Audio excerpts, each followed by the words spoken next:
Hello, everybody, and welcome along to this Light and Land live stream. You're joining me in the dark evenings of an October. We're coming towards the nice autumnal period, aren't we, where we can get out with our cameras and enjoy some lower light, some better light maybe, depending on what you like. So do let me know as ever where you're watching from. I'm down in deepest, darkest Dorset as usual for the time being. And if you're joining me from somewhere else, do let me know. We've got a couple of people jumping on already, which is great. David in West Yorkshire and Barbara is with us in Bucks, and Tony up in Warwickshire. Hello, you guys. Thank you for letting me know. It's always nice for me to see where people are watching in from. We have had one person from Canada who's made their excuses before the event to say so sorry they can't make the live stream, but they're celebrating Canadian Thanksgiving, which I didn't know was today, but it is. So Marilyn, you are forgiven. I hope you watch us on catch up, and you can catch the live stream after tonight.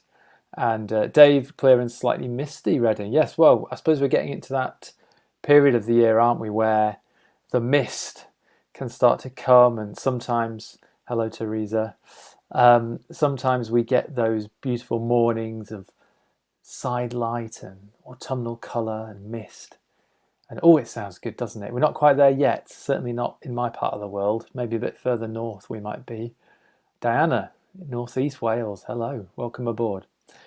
So tonight is the news show, which is basically me talking a lot for half an hour, but I'm going to get a little bit of involvement from you guys later. I've got a bit of a question for you, so I'm going to ask for your answers later on about a certain thing, location related. But we're also going to talk about some new cameras from Nikon, some new lenses, some useful accessories, a couple of new ones, and one thing that I've just thrown in because I've never talked about it here, but it's a very cheap accessory, but it's something I really love and I use a lot. So I wanted to mention it because this kind of news show is also for me just to chat a little bit about photography with you as well. It's a couple of exhibitions and my book of the month, which is going to be a Joe Cornish book, and we'll come to that later.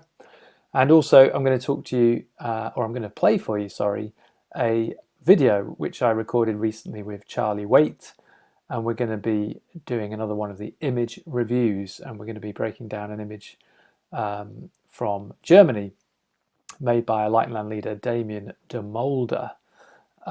So that's what's coming up tonight. Stick with me. We'll do about half an hour as ever. If you have any questions as we go along, thoughts about the things I'm going to talk about, stick them in, or questions you may have for me about the equipment or anything photographic, I'll try and answer it if I can. A couple of other hellos. Steve's in Bath, love Bath, best place in the UK as far as I'm concerned, city-wise. And Daryl, if it was a week later, he'd be saying hi from stunning Slovenia. Unfortunately, he's at home in Milton Keynes. Yes, quite the contrast, Daryl. But I hope you have a great time in Slovenia. That sounds like a cool trip. If it was a week later, I wouldn't be here either, but we may talk about that later. Right then, there's my little preamble. Let's get into the news. I need a little rolling drum roll or something, don't I? All right, first up, boom, new camera. There's always new things coming out, and this is where we talk about them on the news show. I'll touch on what's interesting, what's not, and I'll give you a couple of my thoughts.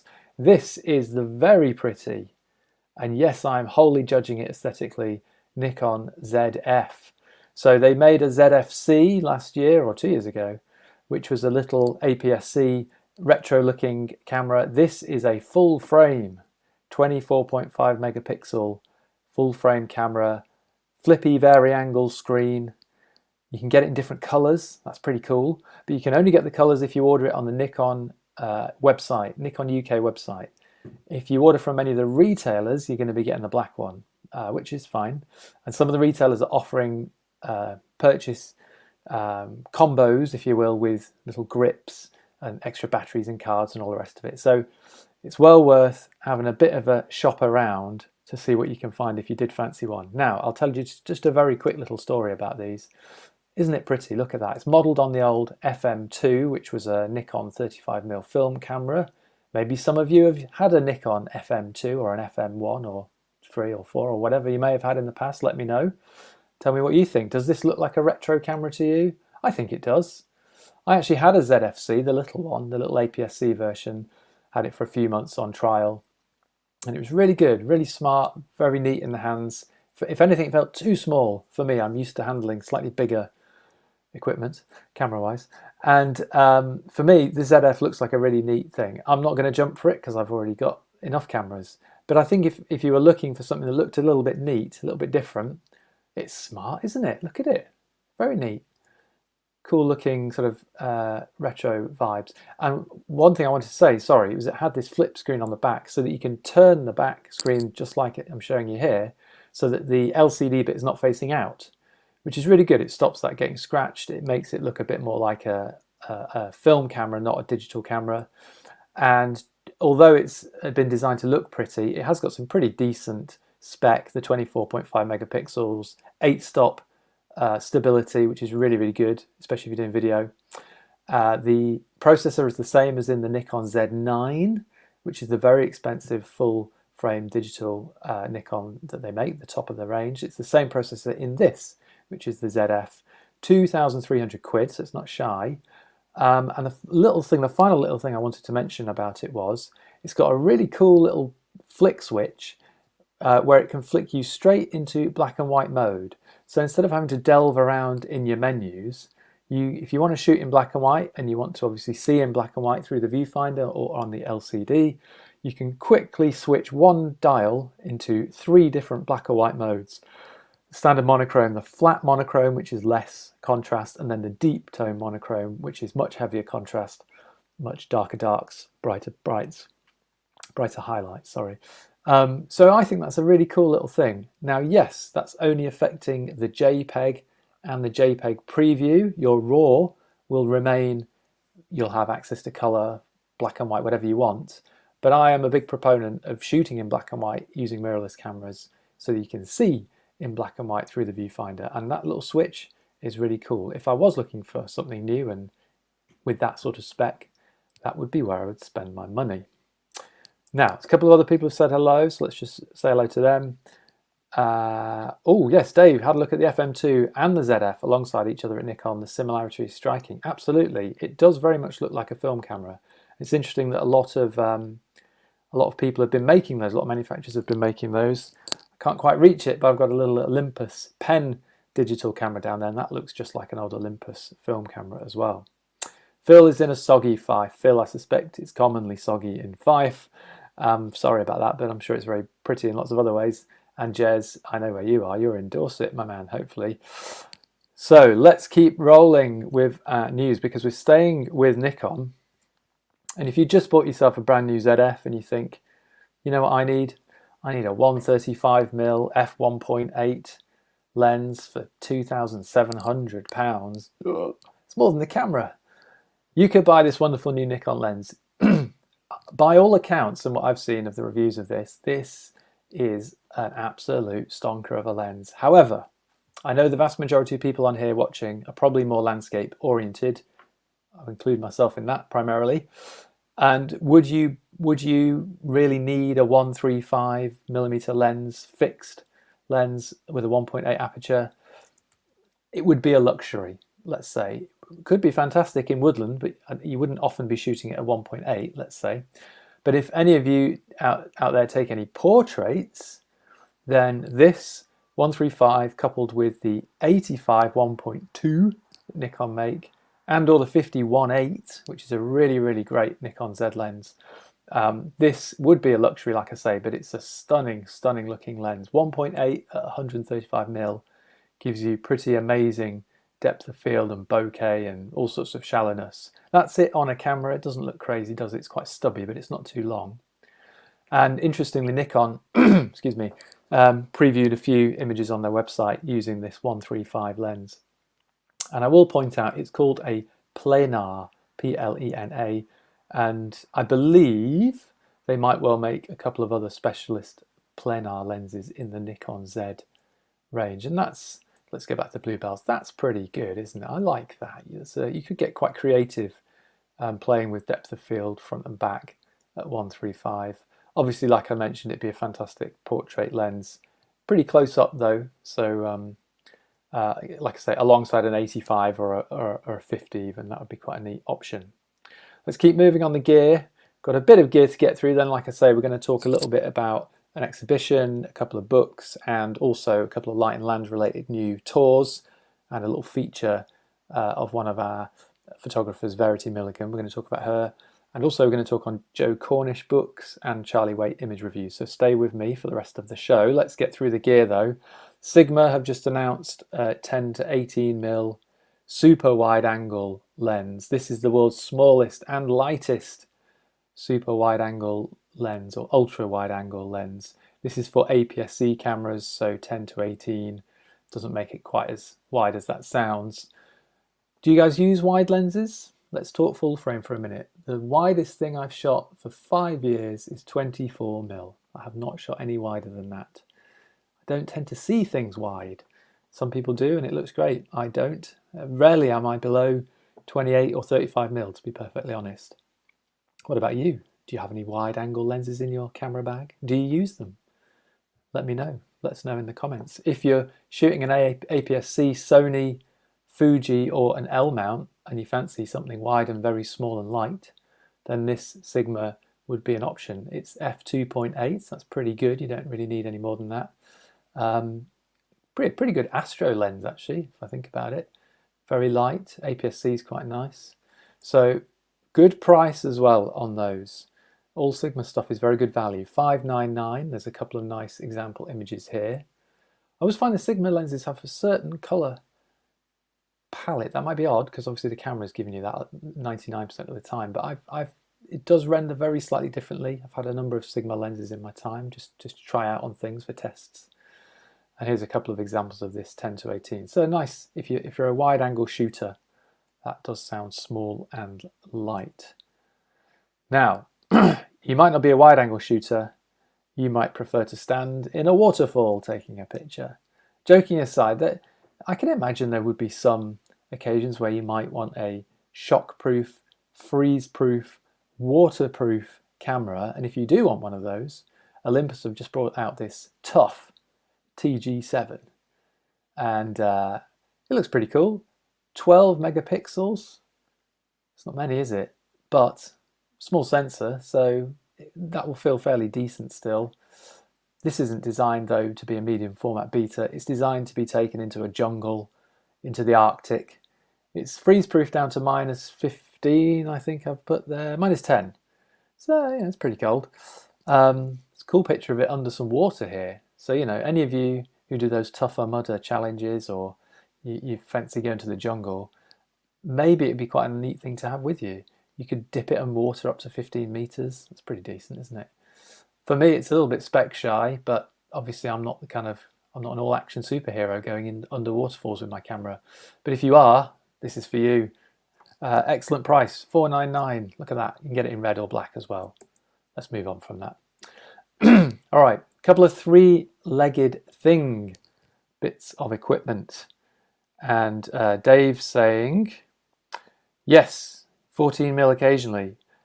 It's pretty wide, Dave. Is that on a full frame or is that an APS-C? It's pretty wide. I tip my hat to anyone that can use those because there's a lot going in the frame. I find it much harder to compose that wide. There's so much going on. That's just me. Dave's on it from the sounds of it. And Daryl, yes, wide angle lens for the Aurora is a must in Tromsø. Yeah, absolutely. That Sigma thing would be fantastic for a bit of stargazing. You're absolutely right. F2.8 is fast enough, pretty much. Let's get into these. Thanks for the comments, chaps. Keep them coming if you've got anything to add. A couple of accessories from Three-Legged Thing. If you don't know Three-Legged Thing, they're a UK-based company. They make all sorts of bits and bobs for cameras, primarily around tripods. Three-Legged Thing, tripods, get it? Makes sense, doesn't it? But they also do bits like these little L brackets, and they've recently released a couple for the Z8. I mentioned in the last show they'd released a Z9 version, but we're being quite Nikon Z happy tonight, aren't we? If you've got a Z8, there's a new Zoe, it's called, which is designed to fit on your Z8. Are we all comfortable and aware what L brackets do? Does anybody have a question about what they are or why they'd be useful? Let me know. I will cover that for you. But for everyone else, you know what they are. There's some more stuff from Three Legged Thing. I'm going to come to you in a sec, Dave, about the wide stuff. They've released some new monopods. Got to tell you, I've got a monopod. It's rarely used. Now, we touched on it in the live stream a couple of weeks ago with Andy Farrer and the team looking at the Spitsbergen trip, and we were talking about actually whether a monopod might be quite useful if you're out on the boat, if you're out on a little boat rocking around and you've got a long lens, maybe you're shooting some wildlife, you're up in Svalbard, whatever it may be, or you could be bobbing around off Weymouth, who knows, shooting the seals. A monopod might be quite useful for that. I haven't found many other uses for them, but they do sell them. And what's neat is if you see these, they have this little 3-splayed foot combination going on with these, which you can buy as an optional extra. And actually that could be, you're getting into kind of using it as a tripod territory there, aren't you? But obviously with a much smaller footprint and definitely less stable. But I think if anyone's struggling with weight and or maybe you're going hiking or something like that, then a monopod might not be a bad idea instead of lugging your tripod up and down Dale. The monopod with the flexible legs here you can see in the middle, I reckon that would do most situations unless you're doing a super long exposure. So check those out. They're available, Three-Legged Thing, from around £79 upwards, depending on whether you add the feet or not. So yeah, neat little things. Now, that's all the new stuff. I wanted to get into just a little tip, and you might think this is a bit nutty, but these are lens and camera body labels, stickers. I bumped into these at a show.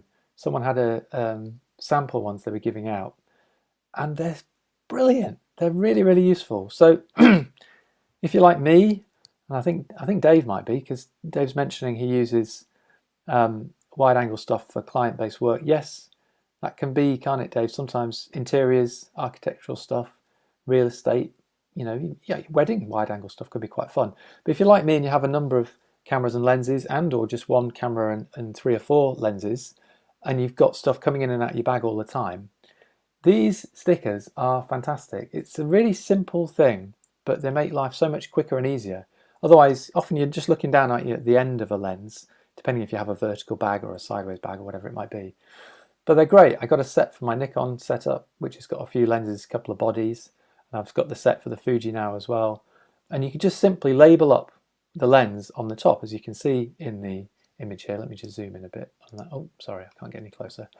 And they go on the back of your lens or the back of your camera, and you can see very quickly which lens that is in the bag. And if you're in a rush, if you're on a job or if you're just out and it's inclement and you want to just get stuff in and out quickly, they're really good. And you can find them from a website, and it's called fieldmade.co is where you can find them. There's nothing in this for me.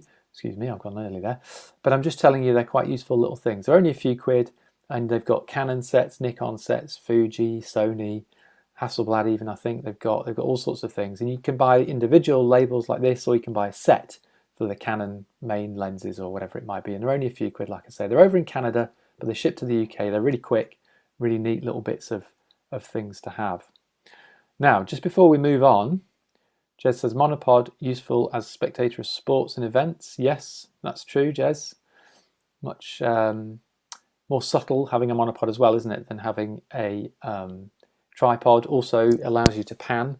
See a lot of the guys at the racing events, sporting, motorsports, horses, whatever it might be, using the monopods. That's true, especially if you've got a long lens. It gives you a little bit of extra support. Thank you, Jez. That's a very good point. Right, let's get off the labels. A couple more bits of news. 10-15 minutes to go, everyone. We've got a few bits to hit still, so I'm going to keep rolling. Landscape Photographer of the Year, El Potty, as we call it. Just to let you know, the winners are being announced on Wednesday, the 25th of October. So if you have entered Landscape Photographer of the Year, keep your eye out for that on social media, the Twitter, Instagram, Facebook, etc. Also your emails, you never know. Or a call from Charlie. You may be about to get one of those. Obviously, historically, there's coverage in the newspapers too. So often you can find in the Sunday newspapers some of the images. So do keep your eye out for that. That would be the weekend after the announcement, and I believe there will be an event coming up as well, and I'll try and let you know about that as we get to it. Now, one quick exhibition I wanted to mention. It's a little bit out of the light and land sphere of normal photography that we would cover in landscape, but there is a Daido Moriyama retrospective at the Photographers Gallery in London. Now, he's a very, very well-regarded Japanese photographer for many decades. Very distinctive look. There is that sort of Japanese school, which is often less literal, quite heavy-duty, grainy, black and white, lots of movement, very dynamic, I think. And he's a proponent of that, and it very much has his own voice as well. And I'm sure many of you will have heard of Daido Moriyama. The Photographer's Gallery is a great place to go generally. They often have 2 or 3 things on. But I mention this one because he's a very famous photographer. I think this is the first time there's been any sort of major retrospective body of work exhibitions in the UK of Moriyama. 200 images plus lots of rare photo books and display things and working sheets and all sorts of things. So if you are up in London, the Photographer's Gallery generally is a really cool place to go, and do check out this Moriyama exhibition. A little bit different, but I think you'd find something to take away from it. Now let's get to a bit of light and land news for the next 5 minutes. We wanted to mention a big well done to Verity Milligan, one of our team, because she was very recently had a really cool big feature in the BBC Countryfile magazine. They did a special photography edition. Verity had a really cool big feature in there. I've got a couple of the page spreads. I'm not going to show you them all because you've got to go out and buy the magazine. Otherwise, no one will make magazines anymore. But joking aside, it was really nice to see some of her work in there. You can see, obviously, these trees. There's some stuff from Scotland, from Wales, from the Lake District. And Verity talks all about her photography, some tips about how to shoot outdoors, etc. So it was really nice to see that. Verity's a great photographer. We're very happy to have her on the Light and Land team, and to have things in print is always really nice, especially in a nationwide magazine. So if you did fancy getting that, Verity's got a big spread in there, and there's a whole load of other photography related stuff in that photography special edition. BBC Countryfile magazine, you can find that in all good newsagents, and you can even get it online on a tablet or whatever it might be. So well done, well done, well done, well done, Verity, for that. Now, talking of Verity, wow, what a segue. It's as if I've done this before. Verity is running a Peak District, Autumnal Peak District workshop, 8th to the 11th of November this year. There's just a few spaces available on that. They're going to be covering a lot of the very popular and highly regarded photographic spots up in that area. Padley Gorge, Bowl Hill Quarry, Longshore Estate, and a few other places. And I think it'd be a really nice tour because you'll get some lovely autumnal colour. I love the mid-November time. That's perfect as far as I'm concerned. Short days, so you get lots of low light, especially further north like this. You'll be up on the the moors, the heathland as it were as well, and there's all sorts of places to shoot. Plus the woodland at that time of year will be absolutely fantastic. So if you fancy a little UK trip, no major flying or travelling or anything like that, it's just a few days, 8th to the 11th of November. Verity knows it really, really well up there. She's been there lots and lots and lots. 8th to 11th of November. Do check that out. There's just, as I say, a few spaces remaining, and you'll get to do all the autumnal colour, water, bigger views, closer, intimate views, you name it. There'll be all sorts of stuff going on. There's some lovely images of Verity's from the area. So yeah, if you fancy a last minute later UK trip, still in November, pack up and go and see Verity with that. Now a little further afield, we're doing a new tour to Turkey. Turkey, I love Turkey. I've been to Turkey a number of times. Gorgeous country. I shouldn't say this because my wife's Italian, but I'm going to say now, Turkish food, unbelievably good when you actually get on the ground. Unbelievably good Turkish food. They're very, very friendly, lovely, lovely people, amazing locations. Obviously, as you all know, historically a real melting pot, and that's why I know they're calling this when East meets West. And that's true. You know, Istanbul, Constantinople as it was, you know, that whole area has seen so much change at the hands of the Romans, the Byzantines, all the rest of it. You know, there's been so much history there. And so combined with the cities and some of the history and some of the religious buildings and everything else, I know you're going to be getting out into the countryside as well. And this is run by Mehmet Özbalci, native of that area. So you're really with someone who knows what they're doing. He's travelled extensively all around Turkey. Mehmet, very, very experienced photographer, travel photographer, and he knows all the places to be, and they know all the people on the ground to get you to some unique places as well. This is Cappadocia, where I think many of you will have seen the hot air balloons, these images, but I know for a fact, having read and seen more of the itinerary, there's going to be some really cool places which will be very unique, which you won't see on the normal, you know, those normal photo tours, as it were. Mehmet's going to take you back beyond. You're going to see a little bit more of the rural countryside as well, meet some of the people. So it really will be a cool trip. This is actually next October, so plenty of time to book and plan for that, 4th to the 15th of October. And if you haven't travelled in that area, I would, like I say, I strongly, strongly, strongly recommend, if you've never been there, to check it out. There's more info about the itinerary on the Light and Land website, lightandland.co.uk. And if you ever have any questions about that, you want to know a bit more about where you might be staying or where you might be seeing or any of the logistics, just ask, you know, just contact the office there, and they will come and sort that out for you. Teresa's already booked. There you go. I'm preaching to the converted. You're going to have a fantastic time. And I know I say it a lot, but I would absolutely love to come on that one. But nobody asked me. No. There you go. There's another couple of images just to whet your appetite. I mean, look at that. You've got mountains, thousands of years worth of history, all sorts of stuff going on. Yeah, that'll be a knockout tour. Now, I mentioned earlier I was going to ask you for a little bit of your input. So let me just knock that out for a sec. Just in the next few minutes, we've got 5-10 more minutes max. All right, we're covering pretty much everything. All I've got left to do is talk to you about my book of the month, which is the Joe Cornish book. And then I'm going to play the video of myself and Charlie doing an image dissection, image review, whatever you want to call it. But just before that, let's have a little bit of fun. Dream destinations, because I was looking at this Turkey thing and I thought, yeah, I want to go to Turkey. And I was talking to my partner about it, and she said, well, where would you go? If you could choose any 3 places, I'm going to pay for it. It was very moderate of her, wasn't it? She said, you can choose any 3 places. Where would you go with your camera? So I'm asking you, because I want to get your input, just for a couple of minutes. Let's have a little bit of fun for a sec. 3 dream destinations. Okay, let me know in the comments. If you're watching live, let me know. If you're watching on Facebook, pop it in the comments. If you're on YouTube, you need to be logged into YouTube. You can pop it in the comments too. But I'm telling you, you've got a week in each, and I'm going to pay for it. All right, where would you go? So maybe think about places you've been before, or more interestingly, perhaps places you might still like to go. I'm interested from a Light and Land point of view. Are there places you'd like to go that maybe we don't cover? Are there places you'd like to go to again? Let me know. Let's just fire a couple in. I can see one coming through already. Dave, Alaska, Namibia, and Greenland.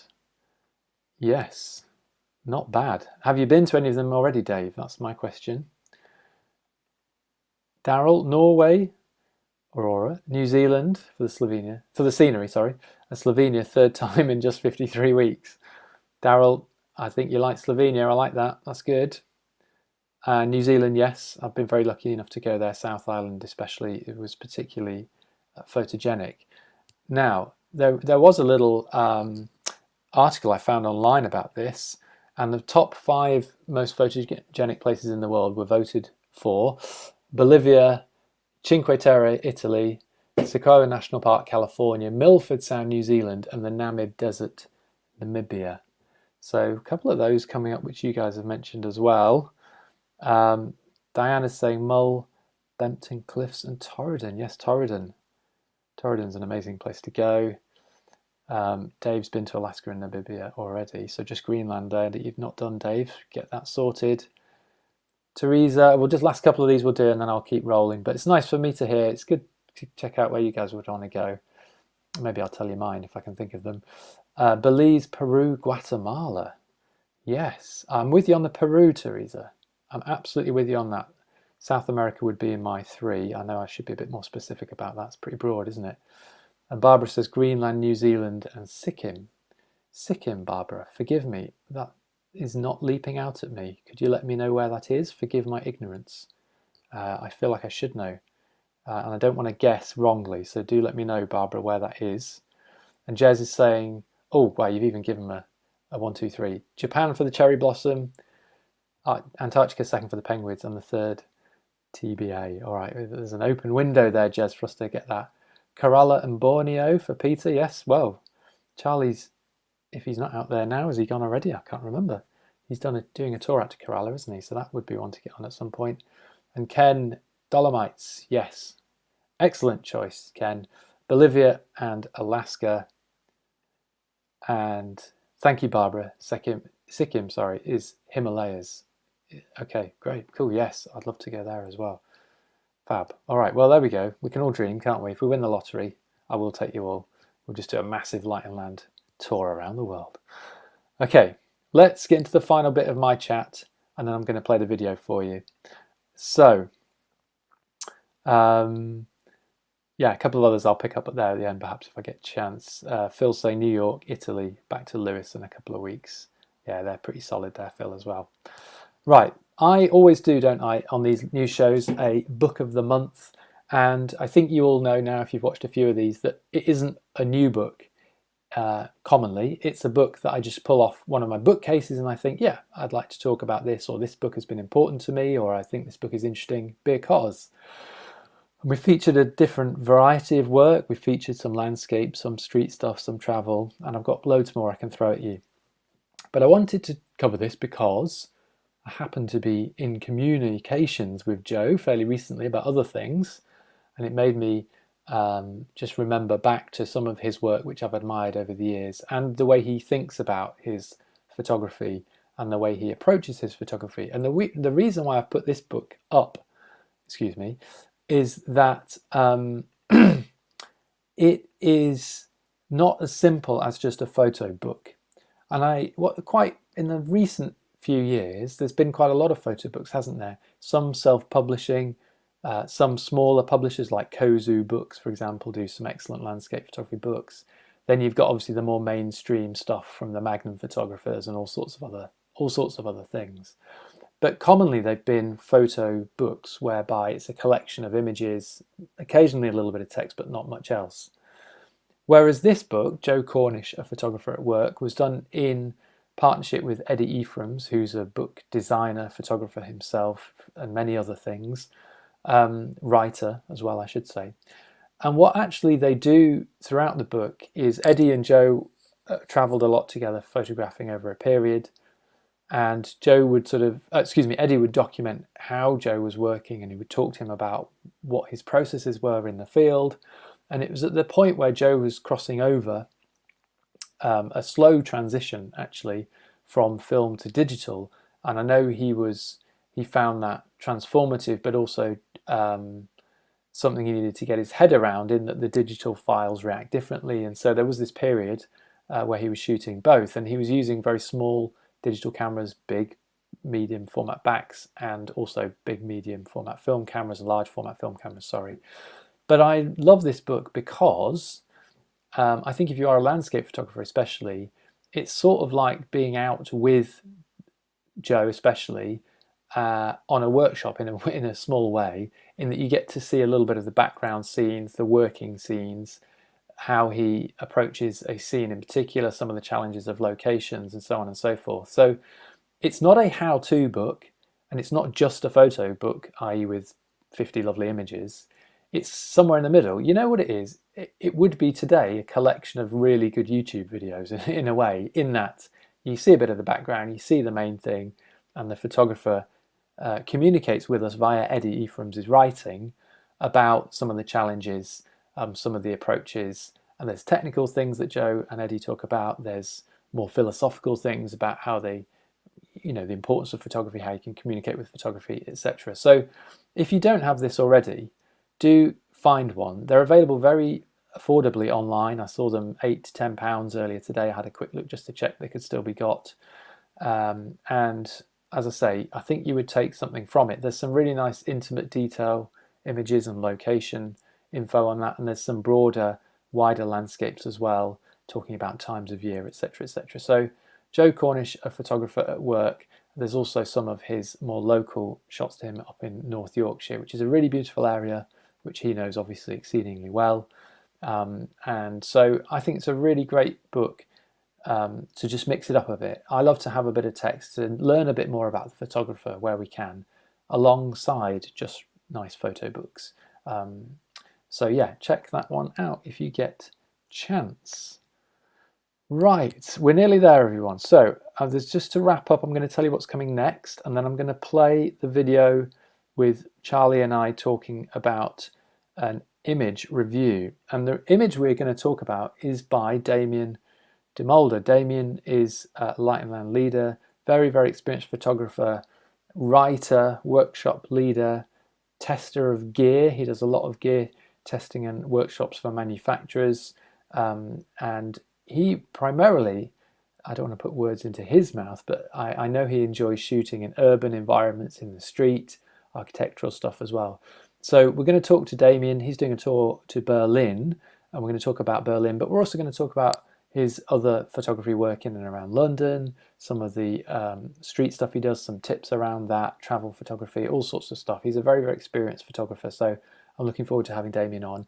That is on Tuesday, the 31st of October. So yes, there is a little bit of a gap now because I've got some stuff travel-wise and time crossovers and all the rest of it. So there's a bit of a break now till Tuesday, the 31st of October. So do join me again for that with myself and Damien. Right, now let me just knock that out, and then we're going to jump to the video, and I will close down the live stream after that. Okay, but the video today is myself and Charlie talking about one of Damien's images from Berlin. And I will say to you at this point, because I won't see it at the end, thank you very much for watching. Do stay for the video, it's just 5 minutes. Check out what Charlie has to say about this image. If you have any comments or queries, pop them in. I'm still here in the background. And otherwise, I will see you on the next one on Tuesday, the 31st, normal time, Tuesday, 8 p.m, 31st of October. Right, here we go. Hello, everybody, and welcome to this video of myself and Charlie dissecting another one of the Light and Land leaders' images. Charlie, firstly, how are you? I'm very well, thank you, Sam. In good shape, yes. Thanks for having me on, as they say. It's a pleasure. It's always good to get into these images with you. So, this is Damien de Mulder, Light and Land leader. This is Damien shooting in Berlin, and Damien does a tour over there. He's going 26th to 29th of January 2024. And Damien is very much at home in the street, in urban environments. But why don't you tell us a little bit, Charlie, about this image and how you feel about it and why we picked it out, maybe? Well, one of the main reasons I like it is obviously geometric shapes. But they're made up of, I mean, extraordinary, really, crisscrosses, squares, rectangles, diagonals, perfect verticals, sloping verticals, and the whole thing is essentially, with the exception of one or two highlights here and there, silhouette, with exactly the appropriate sky. The sky isn't trying to steal the viewer's eye from elsewhere, and that big square sort of, or rectangle, if you like, in the middle, which is just broken up by the staircase, I think is very, very effective. That tells the big story. And then bottom left-hand corner, there are two people with an umbrella. So the center of attention you would think would be elsewhere, but actually often, as I sometimes say, the smallest element within a photograph can play the biggest role. And of course, that's exactly the case here. You know, a couple of people with an umbrella, your eye goes immediately to them because everything is centered around them. Everything is pointed to them, and they're silhouetted as well. You tend not to really take into account the building that's slightly diffused on the left-hand side. But you just do see this, I think, this rectangle stroke square being, you know, really, really telling the story. And the staircases are, you don't really notice them too much. They're fairly understated. and they're the only thing that's sort of pretty much not silhouetted. So it's a lovely geometric series of shapes that I find aesthetically hugely pleasing. Can we just talk briefly then about the color palette as well? Because I think it's one of those images where if you if you weren't careful to look, you may think it was black and white, but it isn't. It's quite monochromatic, but it is sort of a blue, steely blue, isn't there? And I think that, do we feel that suits the mood of it as well, perhaps, and the location, perhaps? Yes, I agree. I mean, on my monitor, there is a hint of blue, especially in one of the rectangles up in the roof part. But I agree. It's not the sort of aggressive, very, very harsh, contrasty black and white. You're quite right. And some of those highlights that look like little silver threads separating or appearing in some of the grid, if you could call it that, I think work really, really well. I think really well. And what's happened, I think, and what this is a demonstration of with Damien, and the same with Mark, we were talking about a little while ago, is that this sort of, if you like, photojournalism approach means very rapid response. One of the reasons I like landscape a lot is that it's very sedate, very contemplative, and I think these examples of Damien's and his other work is he literally turned and in a heartbeat nailed it. So saw, reacted, responded, and executed, all possibly in a matter of a few seconds. I mean, they weren't standing there for Damien. He just immediately evaluated and achieved a very striking image, in my view. Yeah, fab. Yeah, Damien's great for helping people get used to shooting on the streets, being receptive, like Charlie points out there, being aware, being ready to shoot. Sometimes letting people, choosing your scene and letting people come into it is one way, and the other way is just being sort of on constant alert. And if you are maybe more of a landscape photographer, but you'd like to shoot more in that fashion or in more of an urban environment, then Damien's a really good person to get you feeling comfortable with that and help you progress those skills. Like we say, this is his tour over to Berlin, and it's 3 nights, 26th to 29th of January. So if you want to find out more about that, head over to lightandland.co.uk. But Charlie, thank you very much for now, for your insight as ever. Very enjoyable. Thank you so much. And Berlin, I must say, there's a city there with a heck of a lot of history. So yes, go and discover some of that history indeed. Thank you, Sam. Thank you. All right, everyone. We'll be back again next time. But for now, thank you for watching. Cheerio.